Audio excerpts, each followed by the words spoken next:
पालघर जिल्ह्याला हवामान खात्याने अलर्ट जारी केलाय। आज सकाळपासून पावसाची संततधार सुरू आहे।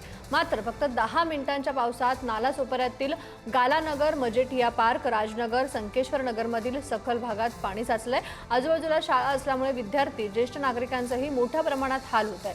तसंच या परिसरात लावलेला पाण्याचा पंपही बंद अवस्थेत आहे, त्यामुळे नागरिकांनी संताप व्यक्त केलाय। पाणी भरलेलं आहे, पाणी भरतो आणि त्या टायमाला कशी आमची दुकान आहे, आमचा बिझनेस आहे, तर त्या दुकानात पाणी येतो आणि आमच्या मालाचं नुकसान होतो। म्हणजे काहीतरी ते कारवाई करायला पाहिजे बीएमसीनी आणि निर्णय घ्यायला पाहिजे। काय सांगाल? पावसाच्या अगोदरच ते पाणी तुमलं, त्याच्या अगोदरच त्यांनी यायला पाहिजे आणि पाणी साफ करायला पाहिजे। काय सांगाल? गटार वगैरे क्लीन करायला पाहिजे।